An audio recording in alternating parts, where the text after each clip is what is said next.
Welcome to this episode of Pointers and Hooks. Today we're diving deep into the heart of the season. I'll take you through the early days of setting up on my hunting lease, where preparation meets anticipation. It's been a dry spell lately, and the hunger to fill my freezer is real.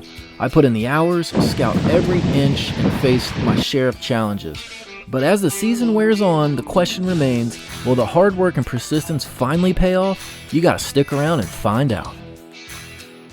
First things first, I'm heading out with my wife to one of my tried and true spots. We're loading up to bait up and check the camera.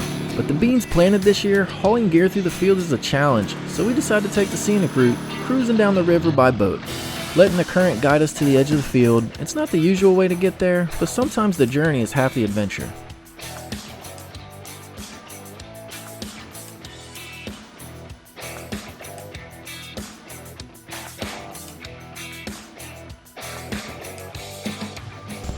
I set out my trusty 𝐬𝐮𝐻𝐬𝐿 scent vaporizer, letting its vapor drift into the morning air as I settle in for the morning sit. This early in the season, every little edge counts, and scent control can be the difference between seeing that elusive buck or just watching the woods wake up around you. I use my rangefinder and quietly mark a few trees around my stand. Knowing these distances gives me a mental map, so when a deer steps into view, I'll have a clear sense of how far out it is. It's a small step, but one that can make all the difference when the moment of truth arrives.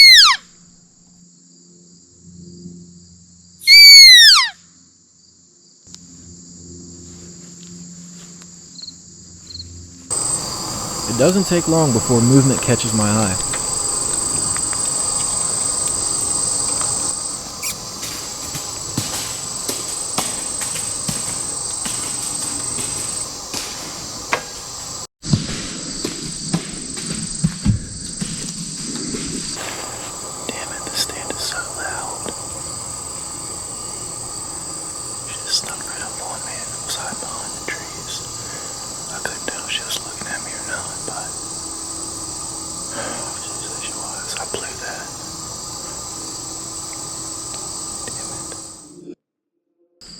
So I spend the next several weeks hunting a few different spots around my lease.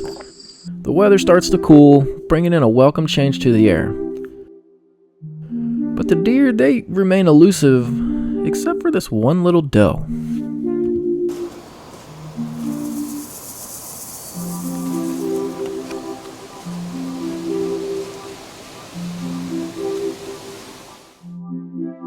I decide to take a break from my tree stand and go for a stroll, scouting the area to see if I can piece together where the deer have moved off to.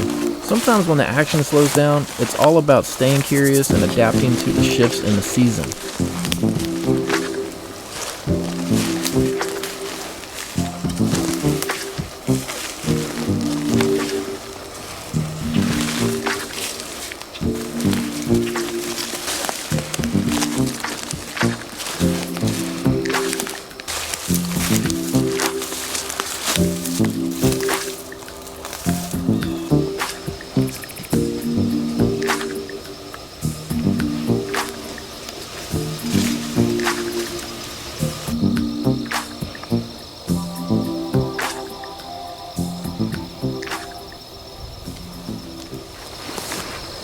It's one of those moments where you see all these nice signs of deer droppings and scrapes and stuff. And my stand's not too far from it, but you don't want to obviously be exactly on top of the trail, but just off of it. But with these lease rules, I'm supposed to have one stand, or I can use a couple of theirs that are already in place. But it's just like, you put a stand here, and next thing you know, where the other spot was, there's no deer, so I think I'm just going to roll with what I got. But there's definitely a lot of use on this trail.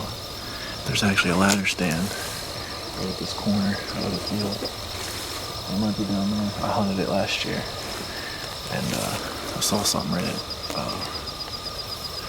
basically time to leave. It was too dark to see anything.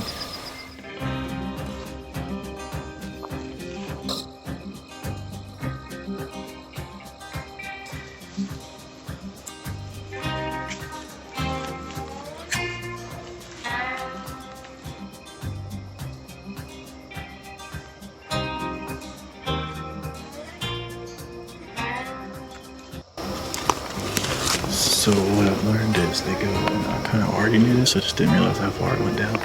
But there's a drainage ditch that goes from the road, and it literally goes all the way down here, and this trail intercepts it. Because there's been nothing but tracks, drop-ins, and scrapes along the way. I didn't notice any rubs, but there might be some of those out there too. So I think the spot that I'm putting up is really going to be good because it's one of the trails that intercepts it and it's right beside a road. I mean, yeah, it's great.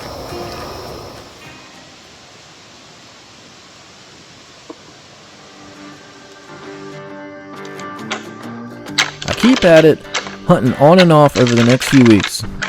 Before I know it, the rut is on the horizon. I start rattling, moving from one spot to another, trying to stir up some action. It's a relentless cycle. Rattle, move, repeat. But that's what the rut demands, persistence and a bit of faith.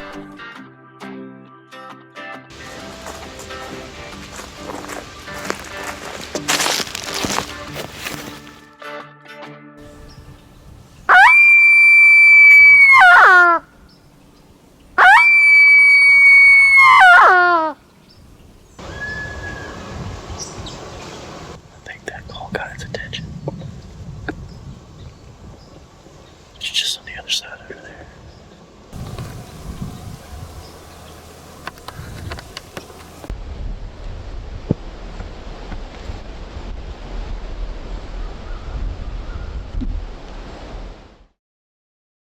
Time moves on and I stick to my routine, trying to rattle a buck in the range, but the wind seems determined to stick around.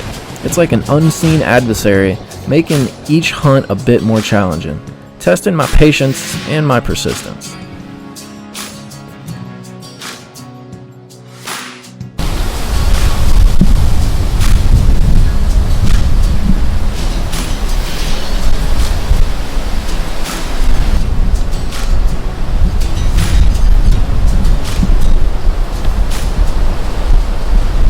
Well, I think that's the buck that I want. It was really hard to tell. Couldn't get the camera to quite focus. I tried to use my phone and same thing. It's definitely a big body. It's definitely a buck. I just couldn't see if it's one of the ones that I want. So we're gonna find out. Hopefully he makes an appearance my way. The wind is perfect. He's never gonna smell me unless he comes this way.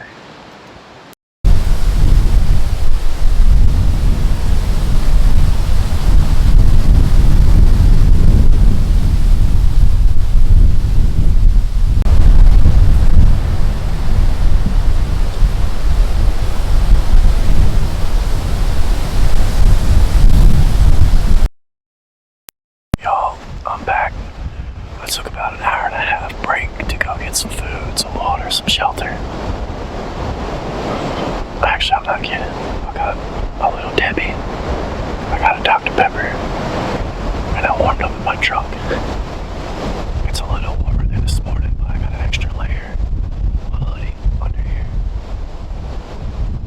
Because this wind right beside the water is kicking still. Little trick of the trade. Use your significant other's tampons. Put some doe urine on it. Let it dangle. I usually get a few uses out of them. I'll leave them out here.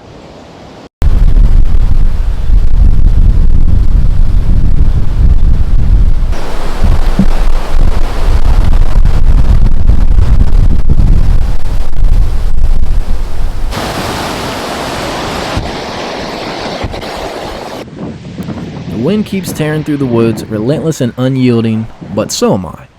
I keep hunting every chance I get, pushing through the elements, knowing that persistence is often key to success. This is deja vu. Why not even hunt this spot? I mean, this is where I got my wild mounter, but then I go and look over there, and they're probably does, but they're always there year after year. Oh, there's a buck. I didn't even see it.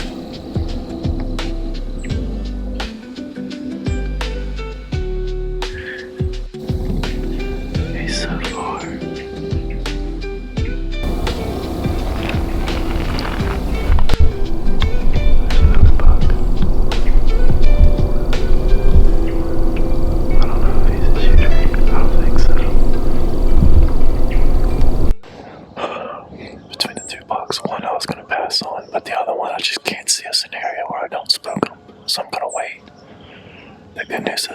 field sits in front of me. I had a 𝐾𝐨𝐧'𝐭 bugle.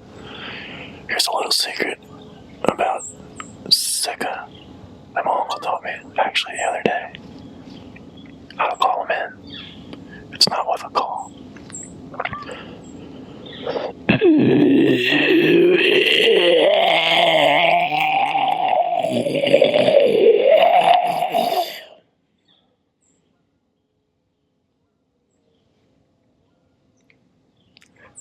That's supposed to be killer. We'll see.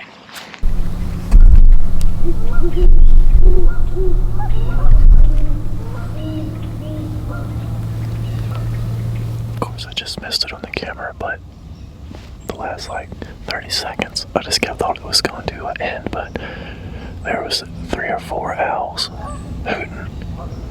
The goose that's still going on. And actually a couple different keys. And then there was a 𝐾𝐨𝐽 bugle. Oh, and there was a turkey gobble. All at the same time. I mean, that right there is why I do this. You're not gonna get that anywhere else. And that's why I love this so much. I have layers on, but I have goosebumps right now. Crazy. Finally, muzzleloader season arrives. I'm eager for the extended range it offers. While I've always been more of a tree stand hunter, this season has seen me drawn to the ground, walking and covering more territory than ever before. So that's exactly what I do.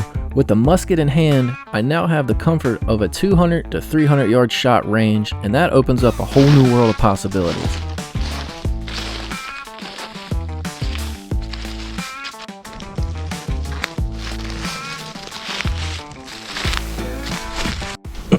Deer was just there this morning. You can see the leaves pushed down.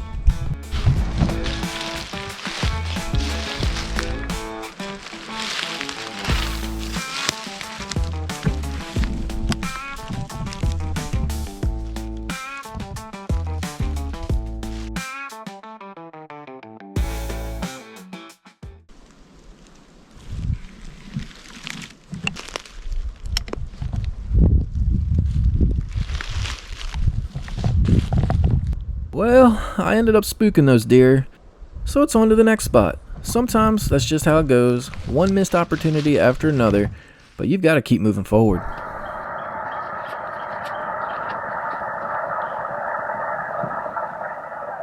Listen to all them geese.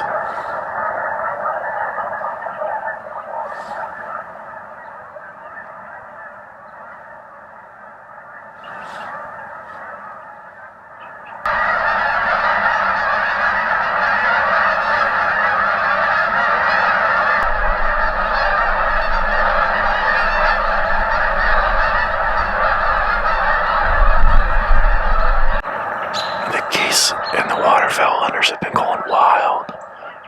I got here super early. Like, I've already been in the stand an hour. Trying to get a jump on things. It's 21 degrees. The other night was like 12 degrees and a lot of wind. I think it was on like either... Yeah, it was on the 23rd that my uncle was hunting the same exact lease, and he got a hind, but he was out here.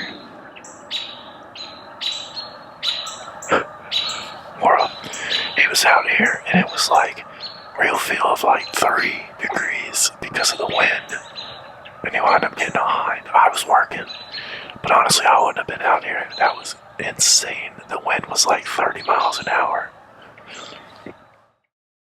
Okay, folks, we got some action. It's out of camera view, but there's 3 deer on the other side of the meadow. I can keep seeing through the trees. Oh yeah, I see them right there. Hopefully they're gonna come over to my right. Even though it's an awkward shot for me, I think I can get it done. So we're gonna see. I'm trying not to shake too much. Between the cold and the adrenaline, though, it's tough.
I can't find her. I really don't know what to do.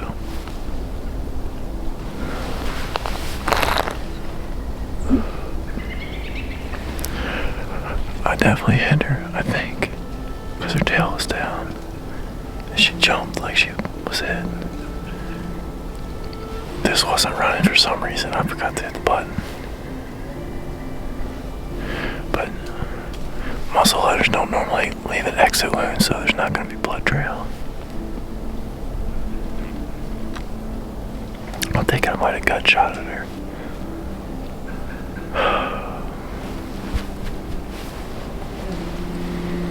Well, it's been about an hour and a half.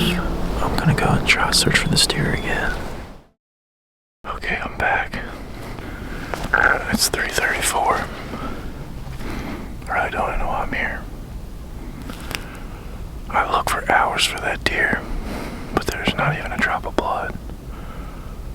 And if I cut shot at her, there's no telling how far she went.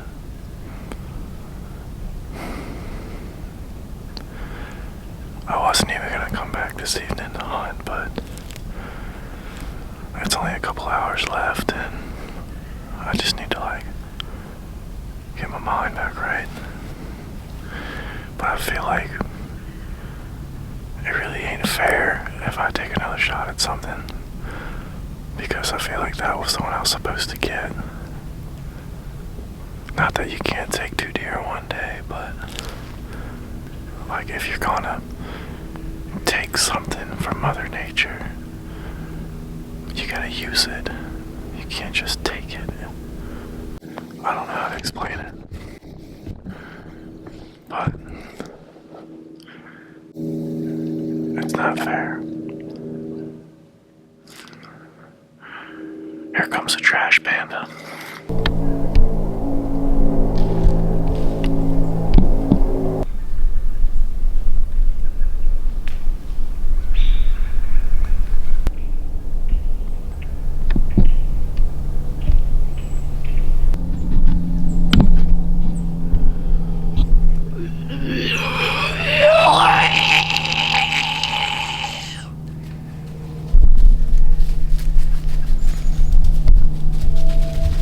Finally, my chance at redemption presents itself. 𝐾𝐨𝐧'𝐭 Whitetail steps into range, but the weight of the regret from the last deer I shot and couldn't recover still hangs heavy on my mind. I need to clear my head, I need to focus, and I need to make this one count.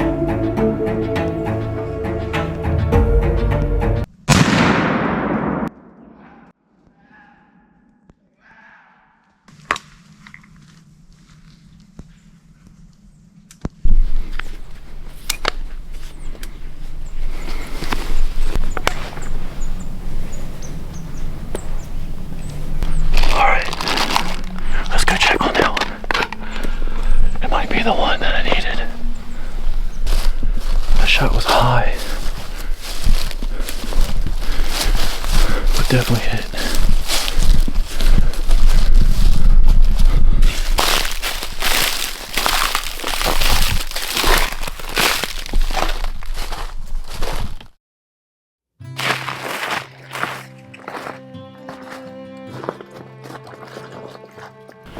Well, I gotta say, it's not the deer that I thought I was gonna get this year, but I've never been more thankful.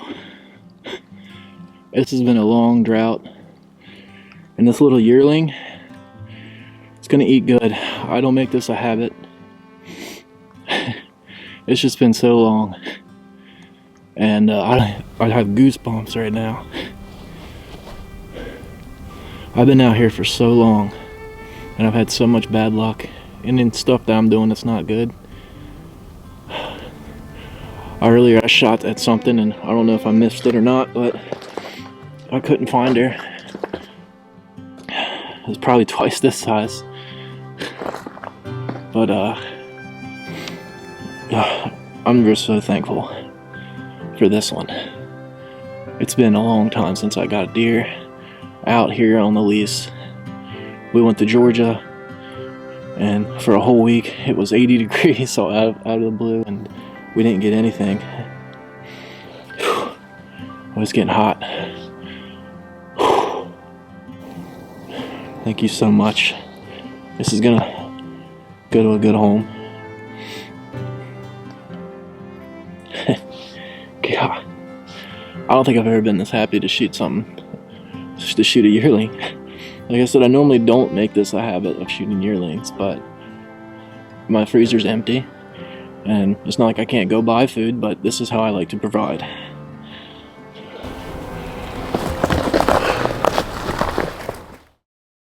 This season has taught me more about myself than I ever expected.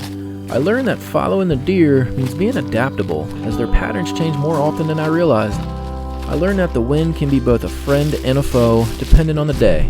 I was reminded once again not to rush a shot unless I'm completely confident. But above all, I learned that with hard work, perseverance, and dedication, the rewards go far beyond just filling the freezer. They can be rejuvenating and enlightening. Thanks for joining me on this journey. See you next time for another great hunting adventure.